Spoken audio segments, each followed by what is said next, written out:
When I heard that Don Getty had died today, I was really saddened. He was not just the first premier I covered, he was the first politician I ever covered as a journalist in Alberta. Back in 1985, I was sent out as a young CBC radio reporter to cover the announcement a politician was making. It was running for the PC leadership. I got to the hotel, went to the washroom to check myself in the mirror to make sure I was presentable because I was quite nervous. In the washroom there was a tall gentleman washing his hands, and I was trying to get around and look in the mirror, and he said, "You're in a hurry." I said, "I'm covering this big news conference." He said, "Don't worry, they won't start without me." And of course that was Don Getty. He actually walked me into the news conference. Always a very decent man. His biggest sin in politics was bad timing. He became premier when the price of oil tanked.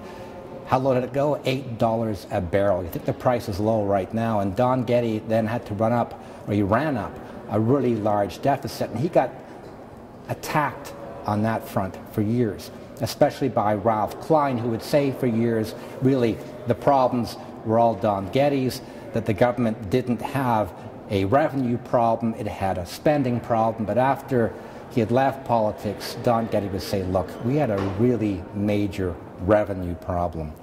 And the thing is, while he was premier, all kinds of problems, of course, in the economy, and he had all kinds of relationship problems with the news media, with people like me who would dog his steps and be really critical of him. But once he left politics, he began to phone me up and talk about politics. He became quite friendly. And we had a relationship talking about politics, talking about his legacy.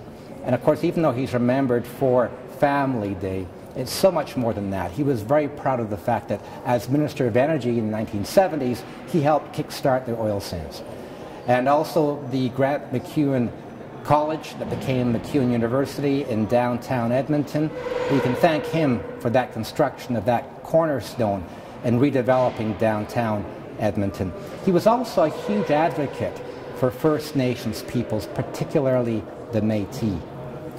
And so he would watch politics, and he had great sympathy for politicians that were going through downturns in the economy, and he would have great sympathy for the NDP government these days. It's not trying to slash and burn, but it's actually trying to spend money, borrow money to keep the economy going and keep people employed.